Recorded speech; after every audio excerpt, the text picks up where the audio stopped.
سوچ رہا تھا یہاں کے اناؤنسمنٹ کروں کہ کھانا سرو کر دیا جائے، کیونکہ جس کا انتظار ہے وہ بات میں خود ہی کہہ دوں۔ بہرحال آپ سبھی کو گورنر ہاؤس آمد پر میں تہہ دل سے سب کا شکریہ ادا کرتا ہوں۔ ہمارے تمام ہی کونسل جنرلز ڈفرینٹ کنٹریز کے، ان کو بھی میں ویلکم کرتا ہوں، اور تمام ہی آئے ہوئے مہمانان گرامی، کچھ ہماری بہنیں بھی تشریف لائی ہیں، خاص طور پہ ہماری انٹرم سیٹ اپ میں جو منسٹر ایجوکیشن تھیں رانا حسین باجی بھی آئی ہیں، تو اتنے سارے مرد حضرات میں وہ بیٹھی ہیں، تو ان کا خاص طور پہ میں ان کو ویلکم کرتا ہوں، سبھی دوستوں کو۔ اور میں ہمیشہ سوچتا ہوں کہ جو بات بھی کروں وہ دل سے کروں، تو میں بھی مصطفیٰ کمال بھائی سے کہہ رہا تھا آنے سے پہلے، میں نے کہا آپ بھی کچھ دل کی باتیں کر لیں، تو وہ کہنے لگے زیادہ ہو جائے گا، لوگ سچ سننے کے موڈ میں نہیں ہیں۔ تو وہ بھی جگہ بات کرتے ہیں، آپ نے دیکھا ہوگا مصطفیٰ کمال بھائی بھی بڑا زور و شور سے بزنس مینوں کا، کراچی کے شہر کا، سندھ کا مقدمہ پیش کرتے ہیں، اور ڈاکٹر فاروق ستار بھائی کو سچ بات ہے میں نے جان کر کے موقع نہیں دیا، میں نے کہا پھر میری باری نہیں آئے گی، اس لیے میں نے آفر ہی نہیں کی، کیونکہ فاروق بھائی جب بولتے ہیں بہت پیارا بولتے ہیں، اور آپ کی دلوں کی آواز پر بات کرتے ہیں، اور یہی وجہ ہے کہ کراچی کے لوگ بہت محبت کرتے ہیں فاروق بھائی سے۔ میں صرف 2 لفظ بات کروں گا کہ کرنا کیا ہے۔ پاکستان کو ایسے ہی چلتا دیکھنا ہے تو الحمدللہ چل رہا ہے، لیکن اگر ان ممالک کی صف میں دیکھنا ہے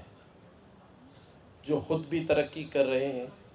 ان کے بزنس مین بھی ترقی کر رہے ہیں، اور ان کی عوام بھی خوشحال ہے۔ آج ایک بات میں دل سے کہہ رہا ہوں، اور یہاں بیٹھا ہر شخص اس کی تائید کرے گا، امیر ہو یا غریب سبھی پریشان ہیں۔ کوئی بہت زیادہ زمینیں رکھ کے پریشان ہے کہ قبضے نہ ہو جائیں، ہو گئے، آباد کے چیئرمین کہہ رہے ہیں ہو ہی گئے ہیں، اللہ نہ کرے کہ ہوتے رہے، اس کو روکنا ہے۔ اور رضوان آڈیا بھائی بیٹھے ہیں، کہہ رہے ہیں اتنے پیسے آ گئے ہیں، بینک میں رکھوں تو ایف بی آر کا نوٹس آتا ہے، گھر میں رکھوں تو کچے کا ڈاکو نہ آ جائے۔ مطلب بتانے کا مقصد ہے کہ سب کہیں نہ کہیں پریشان کیوں ہیں۔ لا اینڈ آرڈر کی سچویشن کراچی میں آپ نے دیکھ لی کہ صرف ماہ رمضان میں ہی 11 سے زیادہ لوگ قتل کر دیے گئے۔ تو اس پر کوئی سوچ بچار کرنے کی ضرورت ہے۔ میں نے کل ایک بات میڈیا کے دوستوں کے سامنے کی ہے، اور وہ یہ کی ہے کہ ہم ایک دوسرے سے لڑنے کے بجائے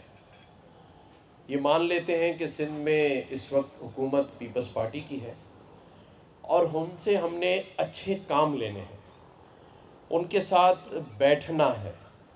اور جیسا کہ مصطفیٰ کمال بھائی کہتے ہیں کہ اگر بلاول بھٹو زرداری صاحب کو وزیر اعظم بننا ہے تو انہیں سبھی کے ساتھ بیٹھ کے بات کرنی ہے۔ تو حالات بہتری کی طرف اگر لے جانے ہیں تو ہمیں سب کو مل جل کر بیٹھنا ہوگا۔ اور یہ جو بزنس مین آج یہاں بیٹھے ہیں، ان سے میں صرف یہ کہوں گا کہ یہ ماہ رمضان ہے،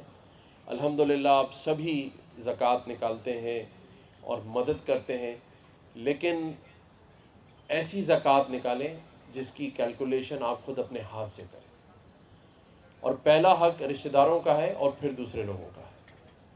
اور آپ اس مشکل وقت میں جب پاکستان میں غریب آدمی، مڈل کلاس آدمی غریب سے غریب تر ہو گیا ہے، اس وقت زیادہ ضرورت ہے لوگوں کو۔ میں نے کل رات 23ویں شب تھی، ایک اناؤنسمنٹ کی ہے، اور اس سلسلے میں نے مفتی نعیم صاحب کے صاحبزادے مفتی نعمان صاحب جامع بن نوریہ کے یہاں موجود ہیں، ان سے میں نے مدینہ کی ریاست کے جو اصول تھے، جو وہاں نافذ العمل تھے، اسے سب سے پہلے گورنر ہاؤس میں نافذ العمل کرنے کے لیے ان سے رات مدد لی، اور میں مفتی تقی عثمانی صاحب سے اور بھی جتنے علماء کرام ہیں تمام ہی مسالک کے ان کے ساتھ بیٹھ کر ایک پیپر بنوا رہا ہوں، اور پھر میں چیف منسٹر سندھ کو خط لکھوں گا کہ اگر ہم اسٹریٹ کرائم جیسے مسئلے سے نہیں نکل پا رہے، سندھ میں کچے کے ڈاکوؤں سے ہم چھٹکارا نہیں پا رہے، معاشی بحران ختم نہیں کر پا رہے، بے روزگاری بڑھ رہی ہے، اور سود سے پاک کیسے کیا جا سکتا ہے، ہمارے ان لوگوں کو کیا پالیسیز لا سکتے ہیں، اور کیا مدینہ کی ریاست میں کون سے ایسے وہ اصول تھے جس سے اس وقت وہ ریاست دنیا میں اپنا نام کر گئی، اور اتنے 100 سال گزرنے کے باوجود بھی مدینہ کی ریاست جیسے قانون اور ان کا نفاذ کی مثال دی جاتی ہے۔ تو انشاءاللہ تعالیٰ علماء کرام سے مشاورت کے بعد پھر میں یہ خط ہمارے محترم چیف منسٹر مراد علی شاہ صاحب کو لکھوں گا کہ میرا یہ ماننا ہے کہ مدینہ کی ریاست کے اصولوں کے نفاذ سے ہی ہم تمام برائیوں سے چھٹکارا پا سکتے ہیں، اور میں چاہوں گا اس میں ہمارے یہ جو بزنس مین یہاں بیٹھے ہیں یہ بھی میری مدد کریں، کیونکہ ہم اچھائی کے لیے آگے بڑھنے کے لیے جب تک ایک نہیں ہوں گے اور جب تک میرے حساب سے نیک نہیں ہوں گے کام آگے نہیں بڑھے گا۔ ہمیں اپنے دل سے بغض نکالنا پڑے گا، حسد نکالنی پڑے گی، ایک دوسرے کی غیبت جو ہم کرتے ہیں اس سے ہمیں چھٹکارا حاصل کرنا ہوگا، تب کہیں جا کر ہم خوشحال ہو سکتے ہیں۔ اور خوشحال ہونے کے لیے اور خوشحال دوسروں کو کرنے کے لیے سب سے پہلا جو عمل ہے وہ یہ کہ ہم اپنے آپ کو ٹھیک کریں۔ اس لیے یہ شروعات میں نے گورنر ہاؤس سے کی ہے۔ پہلے اپنے آپ کو اور اپنے ادارے کو ہم ٹھیک کرنے کے بعد آگے بڑھیں گے، اور انشاءاللہ تعالی وہ دن دور نہیں جب ہم اپنے اس صوبے اور پاکستان میں خوشحالی لا سکتے ہیں۔ ہمارے پاس سارے وسائل موجود ہیں، ہمارے پاس SIFC جسے جنرل عاصم منیر صاحب کا یہ آئیڈیا ہے جو پاکستان میں اس وقت کام کر رہا ہے۔ SIFC میں ہم صرف وہ آئٹمز نہیں جو اس میں انکلوڈ ہے، اور بہت سارے پرپوزل بزنس مین مل کے بنا کے لے کے جا سکتے ہیں، میرے پاس لے آئے کہ ہم ون ونڈو آپریشن کر کے SIFC کے تھرو پاکستان میں خوشحالی لے کر آئے۔ دیکھیں مایوسی گناہ ہے، اور مجھے انیس قائم خانی صاحب جن کو میں MQM کا آرمی چیف کہتا ہوں کیونکہ پوری تنظیم ہماری انیس قائم خانی بھائی چلاتے ہیں، تو میں ان سے کہہ رہا تھا کہ انیس بھائی کوئی ایسا سٹائل دکھائیں کہ کم از کم اس شہر میں یہ جو لا اینڈ آرڈر کی سچویشن کریٹ ہوئی ہے اس میں آپ اپنا رول پلے کریں، آپ اپنے یونٹ میں سیکٹرز میں جو آپ کے لوگ ہیں ان کو کہیں کہ وہ لوگوں کی حفاظت کریں، اس لیے کہ شہر میں مایوسی بڑھ رہی ہے۔ آپ سبھی کے علم میں ہے، میں ان کے گھر بھی گیا جن کے دادا نے یہ نظم لکھی کہ بٹ کے رہے گا ہندوستان اور بن کے رہے گا پاکستان، ان کا پوتا مار دیا گیا موبائل چھیننے پر، اور وہ فروٹ بیچ رہا تھا اس شہر میں، رائڈر تھا وہ۔ تو یہ ساری چیزیں آپ سب کے پاس ہیں۔ یہ پاکستان اس لیے نہیں بنا تھا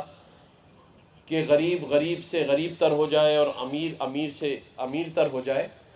اس میں ہم سب نے اپنا حصہ ڈالنا ہے، اور انشاءاللہ تعالی یہ پاکستان ترقی کرے گا،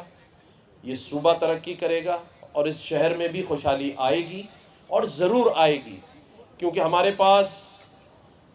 آپ جیسے بہترین زبردست بزنس مین موجود ہیں، آپ جیسے بہترین بیوروکریٹ موجود ہیں، اور ہمارے پاس ایک بہترین آرمی موجود ہے، ہمارے پاس بہترین نیوی موجود ہے۔ بلکہ میں تو کبھی کبھی کہتا ہوں کہ چند سالوں کے لیے نیوی کے حوالے کر دیں یہ ملک تو بہترین ہو جائے گا۔ اس کی وجہ یہ ہے کہ جو میرا ADC ہے وہ بیچارہ میرے ساتھ، میں 16 گھنٹے کام کرتا ہوں، وہ 18 گھنٹے کام کرتا ہے، تو میں بعض دفعہ اس کو ہنس کے کہتا ہوں کہ بھائی لگتا ہے ملک نیوی کے حوالے کریں گے تو ٹھیک ہو جائے گا۔ لیکن الحمدللہ ہمارے پاس اچھی نیوی موجود ہے، ایئر فورس موجود ہے۔ پھر کیا وجہ ہے کہ پاکستان دنیا میں آج 1 اور 2 بلین ڈالر مانگتا پھر رہا ہے؟ کب ہم اپنے وسائل کو بروئے کار لائیں گے؟ سب کچھ ہے اس پاکستان میں، سب کچھ ہے، اور اتنا کچھ ہے کہ ہم جب کو بانٹ بھی لیں کھا بھی لیں تب بھی ختم نہیں ہوگا، لیکن ہم نے ان وسائل پر کام نہیں کیا ہے، ہم محنت نہیں کر رہے ہیں۔ الحمدللہ ہم نے گورنر ہاؤس سے کچھ چیزوں کی شروعات کی ہے جو آپ سبھی کے علم میں ہے، اور یہ ایک مثال اس لیے ہے کہ ان سارے پروجیکٹس کو کوئی گورنمنٹ کی فنڈنگ نہیں ہے، اس میں کوئی حکومت سندھ یا گورنر ہاؤس کا پیسہ شامل نہیں ہے۔ ہم نے 50,000 بچوں کو یہاں آئی ٹی کے کورسز کرانے کے لیے یونیورسٹی بنا دی ہے، کھل گئی ہے اور بچے پڑھ رہے ہیں۔ اور میرے ایم ایس صاحب یہاں موجود ہیں، ملٹری سیکرٹری کرنل حبیب صاحب، انہوں نے مجھے بتایا کہ ایک بچی نے آ کے ان کو ایویڈنس دیا ہے کہ میں نے اس مہینے $650 کمائے ہیں، اور $200 $150 کمانے والے ہزاروں بچے یہاں پر اپنے گھروں کی کفالت کر رہے ہیں۔ تو یہ سب ہم نے مثال قائم کر دی، گورنر ہاؤس کے دروازے عوام کے لیے کھلے ہیں۔ آج ابھی یہاں آپ افطار کر رہے ہیں، اسی طرح کا افطار ہمارے اس گورنر ہاؤس کے تینوں اطراف کے گارڈنز میں ہو رہا ہے۔ روزانہ 6 سے 8 ہزار لوگ گورنر ہاؤس آتے ہیں، دروازے کھلے ہوئے ہیں، انہیں کوئی روکتا نہیں ہے اس گورنر ہاؤس میں۔ ہم نے راشن ڈرائیو سے لے کے اب اسلامی طور پر مدینہ کی ریاست کے اصولوں کے نفاذ تک کا قیام اور اعلان کر دیا ہے۔ تو یہ مثالی چیزیں یہاں موجود ہیں کہ جب ہم بغیر گورنمنٹ کی سپورٹ کے بھی اتنا سارا کام کر سکتے ہیں تو یہ صوبہ اور یہ ملک بھی ٹھیک ہو سکتا ہے، اگر ہم سب ایک بار یہ سوچ لیں، نیت کر لیں کہ ہم نے پاکستان کو ٹھیک کرنا ہے۔ تو الحمدللہ وہ دن دور نہیں کہ ہم بھی ان ترقی پذیر ممالک کی صفوں میں شامل ہو جائیں گے جو ہمارے برابر میں ہی بیٹھے افطار اور ڈنر کر رہے ہیں۔ ہم ترکیہ کی مثال دے سکتے ہیں، ہم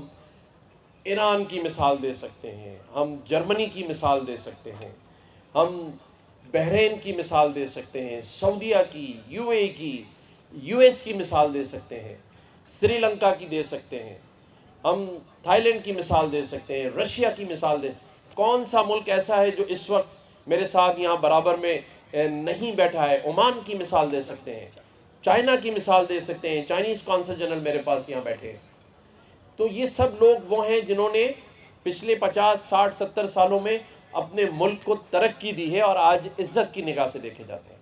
میں چاہتا ہوں کہ ہمارا ملک پاکستان بھی اسی طرح ترقی کرے، ہماری بھی لوگ مثالیں دیں، اور وہ مثالیں تبھی دیں گے جب سب ہم اپنی ذات سے ہٹ کر